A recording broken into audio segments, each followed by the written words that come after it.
Hello বন্ধুরা, নতুন ভিডিওতে স্বাগতম। আজকে আপনাদের সাথে কথা বলবো বাংলাদেশের অন্যতম জনপ্রিয় ইউটিউবার সোহাগ ভাইকে নিয়ে।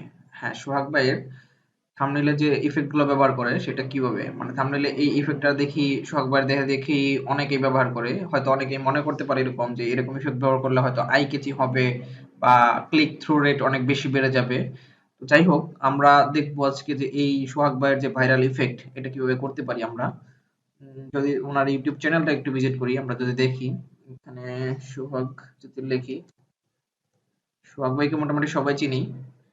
আহ, আমরা যদি ওনার ইউটিউব চ্যানেলটা ভিজিট করি দেখতে পারবো যে আগের থাম্বনেলগুলো, এখনকার থাম্বনেলগুলো ক্যাটাগরি একটু চেঞ্জ হয়ে গেছে প্যাটার্নটা, কিন্তু আগের থাম্বনেলগুলোর দিকে যদি তাকাই সেক্ষেত্রে দেখতে পারবো যে প্রত্যেকটা ছবিতেই প্রায় সেই এই ইফেক্ট ব্যবহার করেছে। আচ্ছা, আমরা যদি হোমে যাই একটু, যেহেতু আমরা পূর্বের ভিডিওগুলো পাইতে সুবিধা হবে এইভাবে হোম থেকে, যে আমি এই যে এখানে যে চেয়ারের পিছনে দেখেন এই যে সাদা ইফেক্ট দেওয়া আছে, এখানে ইফেক্ট দেওয়া আছে, এখানে ইফেক্ট দেওয়া আছে, এখানে ইফেক্ট দেওয়া আছে, প্রায় প্রত্যেকটা ছবিতেই ওনার হোমের দিকে তাকাইলে আমরা দেখতে পারবো আগের মানে ভিডিওগুলা সবগুলা ইফেক্ট দেওয়া আছে। তো পিছনে যে সাদা অংশ, এই যে একটা বর্ডার, এটাই মূলত ভাইরাল ইফেক্ট, বা অনেকে এটা দেখি কপি করার ট্রাই করে বা এটার মতো করে দেওয়ার চেষ্টা করে। তো আমরা এটা দেখবো আজকে যেটা আসলে কিভাবে দেওয়া যায়, সেটাই আজকের ভিডিওর মূল টপিক। তো কথা না বাড়িয়ে চলুন কাজে নেমে পড়ি। প্রথমত আমি সোহাগ ভাইয়ের একটা যে ডেমো হিসেবে নিয়ে নিয়েছিলাম, যেটা আপনাদেরকে দেখাইলাম। এই যে এইরকম সাদা ইফেক্ট আমরা দিতে চাই, ব্যাকগ্রাউন্ডে কালো ব্যাকগ্রাউন্ড হোক বা আপনার পছন্দ মতো যে কোনো ব্যাকগ্রাউন্ড দিলেন, থাম্বনেল রেডি করলেন, সমস্যা নাই। জাস্ট আজকের টপিকটা হচ্ছে থাম্বনেলের এই ইফেক্ট দিব কিভাবে, সাদা সাদা বর্ডার দিব কিভাবে ছবির পাশে। তার জন্য আমি সোহাগ ভাইয়ের একটা স্যাম্পল ছবি নিয়ে নিলাম, ছবিটা একটু দেখিয়ে দিচ্ছি। এরকম সিম্পলি ছবি উঠাইলে যেরকম হয়, মোবাইল থেকে ধরেন ছবিটা উঠানো হলো, তারপর ছবিটা নরমালি এরকম, এটা জেপিজি ফরম্যাটে আছে। আমরা ছবিটা ফটোশপে ওপেন করে নিচ্ছি। ফটোশপে ওপেন করে নিলাম, তারপর আমরা লক বাটনটা খুলে নিলাম। তারপর এখান থেকে আপনার প্রথমত যেটা করে নিতে হবে, ব্যাকগ্রাউন্ডটা রিমুভ করতে হবে। তো আপনি আপনার মানে যেভাবে আপনি পারেন আপনি ব্যাকগ্রাউন্ডটা রিমুভ করবেন। তো আমি আমার যে পদ্ধতি, সবচেয়ে সহজ যে পদ্ধতি আমি সেটা ব্যবহার করতেছি। এখানে সিলেক্ট অপশনে গেলাম, সিলেক্ট অপশন থেকে সাবজেক্ট এটাতে ক্লিক করে দিলাম। আমি ফটোশপের 2022 ভার্সনে আছি। এটাতে অনেক মানে ফিচার অনেক ফাস্ট, বা যাদের আছে মানে ব্যাকডেটেড ভার্সন গুলো আছেন তারা হয়তো আমার মতো কাজ করতে পারবেন না। 21-22 এই সিলেক্ট অপশনটা হয়তো পেয়ে যাবেন। 21-22-23 তো এরকম হচ্ছে অটোমেটিক্যালি সিলেকশন হবে। সিলেক্ট বাটনে ক্লিক করার পর, ক্লিক করার পর সাবজেক্ট যদি দেখাই দিই সেক্ষেত্রে এরকম অটো সিলেক্ট হয়ে যাবে। মানে আমার নির্দিষ্ট ছবিটা সিলেকশন হওয়ার পর আমি এখান থেকে মার্কস করে দিব। এখানে দেখেন এই যে মার্কস, অ্যাড লেয়ার মার্কস নামে একটা অপশন আছে, আমরা যদি এটাতে ক্লিক করি ছবির ব্যাকগ্রাউন্ডটা ভ্যানিশ হয়ে যাবে একদম ম্যাজিকের মতো। তারপর এটা আমার মূল টপিক না, মূল টপিকটা হচ্ছে ভাইরাল ইফেক্টটা দিব কিভাবে। তো আমরা এখান থেকে নিউ একটা ফাইল ক্রিয়েট করব। মানে প্রথমত ব্যাকগ্রাউন্ডটা রিমুভ করে নিলাম এই অপশনে, এই ফাইলে এসে আমরা নিউ আরেকটা ফাইল নিতেছি। নিউ ফাইলে এসে আমরা থাম্বনেইলের একটা টেমপ্লেট নিব।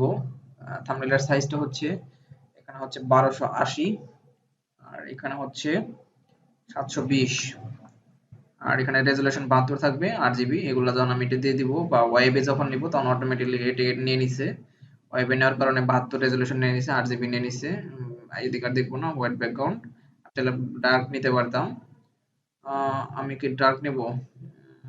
আমরা আচ্ছা ডার্ক একটা ব্যাকগ্রাউন্ড নেই, যেহেতু আমরা সাদা ইফেক্ট দিয়ে দেখাবো সেক্ষেত্রে ডার্ক হলে দেখতে সুবিধা হবে। এতে ক্রিয়েটে ক্লিক করলাম, ডার্ক একটা মানে সাইজ নিয়ে নিলাম একদম, এটা ইউটিউবের থাম্বনেইলের সাইজ অনুযায়ী। আমরা মূলত এই ছবিটা এখানে এনে প্লেস করব, এই ছবিটা ধরে ড্র্যাগ করে ধরে আমরা এনে এটার উপর ছেড়ে দেব। এখন কন্ট্রোল টি চেপে ট্রান্সফর্ম করে একটু কন্ট্রোল মাইনাস চেপে জুম আউট করে নিচ্ছি।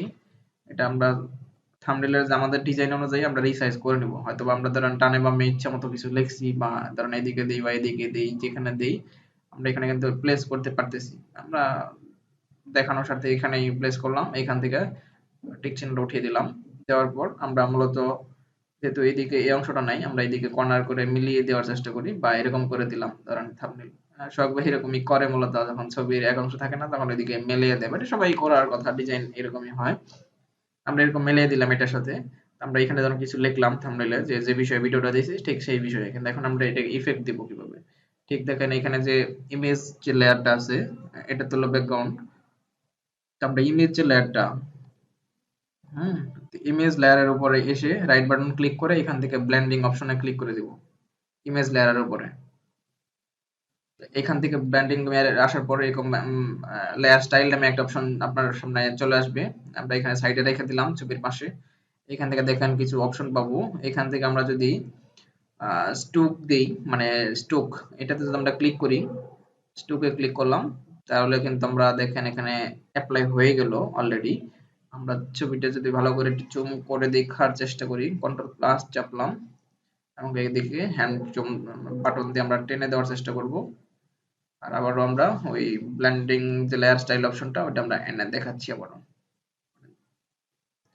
আমরা যখন এই স্ট্রোক বাটনে ক্লিক করে দিব, স্ট্রোকটা যদি উঠিয়ে দিই এটা থাকতেছে না। আমরা যদি স্ট্রোকটা দেই সেক্ষেত্রে এরকম আসতেছে। কিন্তু আমাদের কথা ছিল সোহাগ ভাই প্রত্যেকটা ছবিতেই মোটামুটি মানে সাদা ইফেক্ট ব্যবহার করছে। আমরা যদি এদিকে তাকাই, প্রত্যেকটা ছবিতেই মোটামুটি সাদা ইফেক্ট ব্যবহার করছে। আমরা যদি সাদা ইফেক্ট দিতে চাই, মানে আপনি চাইলে আপনার পছন্দের যে কোনো কালার দিতে পারেন, কিন্তু এখানে লাল হইলো কেন? এটা হচ্ছে, আমি যদি এখানে স্ট্রোক ডাবল ক্লিক করি তাহলে দেখবেন যে এখানে কালার দেওয়ার একটা অপশন আসছে। এখানে দেখেন লাল আছে বিধে এখানে লাল হয়েছে। মানে এখানে অটো লাল দেওয়া ছিল, মানে এর আগে লাল আমি ইউজ করছিলাম। আমি এখান থেকে যদি সাদা করে দিই এবং ওকে করি সেক্ষেত্রে এখানে দেখবেন সাদা হয়ে গেছে। এবং কি আপনার যদি মনে হয় যে না এই মানে এইটা মানে বর্ডার কম হয়েছে বা বেশি হয়েছে, সেক্ষেত্রে যেখানে আপনি সাইজ কমিয়ে বাড়িয়ে দিতে পারবেন। আপনি যদি মনে হয় যে না আমি এরকম দিমু বা এরকম দিমু বা আর একটু কমিয়ে দিব, সেক্ষেত্রে আপনি আপনার পছন্দ মতো বর্ডার দিতে পারবেন, কোনো সমস্যা নেই। এবং সেই সাথে আপনি অপাসিটি মেনটেন করতে পারবেন, ইনসাইড আউটসাইড বা নরমাল, মানে এখানে ব্লেন্ডিং অপশন পাবেন, ব্লেন্ডিং মোড। আপনি আপনার পছন্দ মতো দিয়ে নিতে পারবেন, সমস্যা নাই। আপনার হচ্ছে সাইজের ব্যাপারটা হলো এরকম, আপনি বাড়াই দিতে চান সেক্ষেত্রে এরকম ভাবে বাড়াই দিবেন একটা সাইজ। আর যদি মনে হয় যে না আমি এটা করে দিব বা অপাসিটি সাইজ বাড়াই দেওয়ার পর আমি অপাসিটি কমাই দিব, সেক্ষেত্রে কমাই দিতে পারবেন। আমি এটা 100% রাখতেছি, সোহাগ ভাই হয়তো বা 100% এর মতোই রাখে। আমরা এখানে কিন্তু এরকম রাখতে পারি। তো এরকম মনে হয় ভালোই দেখাবে, খারাপ না। তো এটা থেকে আমরা ওকে করে দিলাম। তারপরে কিন্তু আমরা ইচ্ছা মতো আমরা যে থাম্বনেলটা রেডি করতেছি সেটা কিন্তু আমরা এখানে যদি লিখি তাহলে কিন্তু সোহাগের মতো মানে ভাইরাল ইফেক্টে দেওয়া হয়ে গেল। তো এই ছিল আজকের ভিডিওর মূল টপিক। হয়তো অনেকেই এই বিষয়গুলো জানতে চান যে আসলে এই ধরনের ইফেক্ট কিভাবে দেয়, যারা জানেন না বা ফটোশপের কাজ মানে একদমই নতুন। আমি তো মূলত নতুনদের জন্য টিউটোরিয়াল বানাই, তাদের জন্য হয়তো আজকের ভিডিওটা অনেক হেল্পফুল হবে।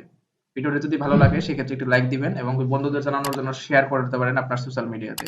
এবং পরবর্তী চমৎকার ভিডিও সবার আগে পেতে আমাদের চ্যানেলটি সাবস্ক্রাইব করে সাথেই থাকুন। সকলে ভালো থাকুন। আল্লাহ হাফেজ।